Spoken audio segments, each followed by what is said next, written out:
Now, I know for a fact you're going to want to know the answer to this question, and that is, how do you start a business with no money? Now, the reason most people want to know that answer is because it's one of the biggest excuses that stop people from moving forward with their passion of wanting to start a business.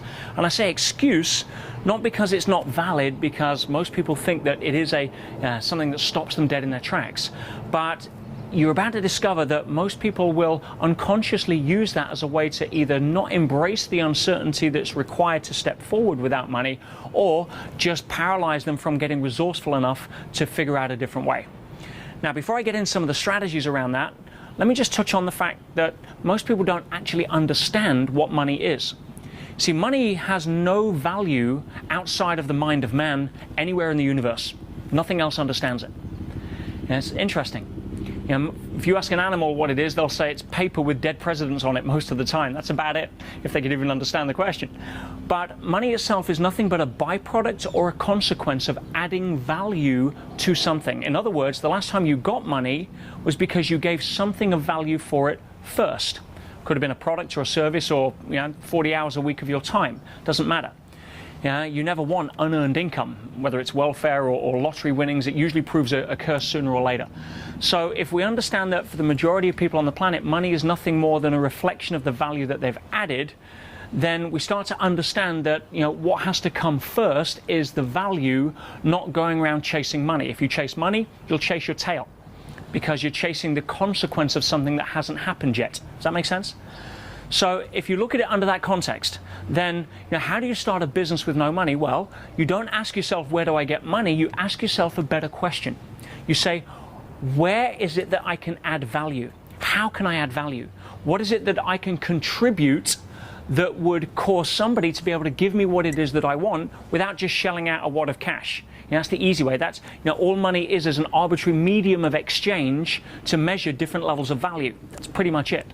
So if we don't have access to money, then what we have to do is come up with ways we can add value, and therefore we shortcut the process. I'll give you an example. I recently got asked, actually it was a few years ago, I got asked a question by a friend of mine. He called me up and he said, look, can I borrow £20,000? I'm like, what do you want to borrow £20,000 for? It's like Bank of Peter across my head. And he said, well, look, I run a flower stall on the market, and there's another person the other side of town that runs the next most successful flower stall. It's been there for years. Everybody knows it. He's retiring soon, and he's offered me his pitch, if you like, his location, for £20,000. Now, there's a huge amount of goodwill there, but I can't borrow it from the bank because they don't recognize security in a market stall, and you can't bank goodwill on a balance sheet if you're an accountant most of the time. So he says, if I got £20,000, I could secure that. I'd corner both sides of the market. I'd be much more successful. I just need £20,000. Now, I want to give you something that I want you to tattoo on the inside of your eyelids, and it's this question. This statement rather. I don't need money, I need a better strategy. If you remember nothing else from this video, remember, you don't need money, you need a better strategy. And you get that by tattooing this question on the inside of your eyelids: how can I add value? Because there's always a way. So I asked him a question: who else would benefit if you got the flower stall? And he said, obviously I would benefit. Well, yeah, I know that. Who else? Well, the guy selling it would benefit. Well, that's obvious. Who else? Think deeper. It's always about asking questions and thinking deeper. Well, the customers would benefit. Sure. They'd still have two places to buy flowers from. Who else? Oh, my supplier, he would benefit. Well, of course he would. So I said, how much money do you currently spend with your supplier? And is it predominantly one, or do you have several? He says, well, I vary depending on stock levels, but there's one supplier I tend to use more than the others as my main source. It was a flower seller in Holland. And I said, how much money do you spend with him? He says, well, to be fair, at about $125,000 a year.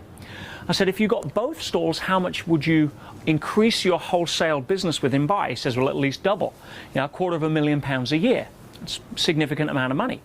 So I said, listen, if you go to the flower supplier in Holland and say this: I have a way of being able to double my throughput through you to £250,000 a year, and I'm willing to sell you the exclusive right of supply so that I competition-proof, basically, myself against all of your competitors, providing that you can provide the right kind of flowers and put some parameters around it, the right quality stock, etc. And I will give you that exclusive right for £5,000. Now, if I was the flower wholesaler and someone offered me a $250,000 contract for $5,000, I'd be like, how many more can I buy? And if they say no, if they don't see the bigger picture, walk down to his competitor and see how fast he'll open the door. There's always a way. So I said, you then go to the person who's selling the flower stall, the guy who's retiring. You say, listen, I don't want to give you £20,000. I want to give you £25,000, but I don't want to pay it all in one go. I want to put it over a year. That way, if you were to put the $20,000 in the bank, I mean, what's he going to get these days in interest? Probably a bunch of daffodils at the end of the year. So you're offering 25% interest, $5,000 on £20,000. No bank in the world is giving that legally these days. So you say, I'm going to pay it over a period of 12 months, and by the way, here's a £5,000 deposit. Then uses the additional cash flow that he gets from both stalls to service that $20,000. Everybody's happy. You don't need money, you need a better strategy. I can give you dozens of examples. If you want to know a little bit more about this, I call it capital versus initiative. And you can go to a video on my YouTube channel called Peter Giving a Business Masterclass, where I go into a little bit more time. But I just want to give you a flavor, because if you're sitting there and you're thinking that you need money to start a business, then that's a travesty. It's stopping you from expressing your creative potential by just asking better questions and figuring a way out. There's a lot more on that other video too. So again, if you like what I'm doing, please subscribe to my channel. Please share this with your friends. And remember, you don't need money, you need a better strategy.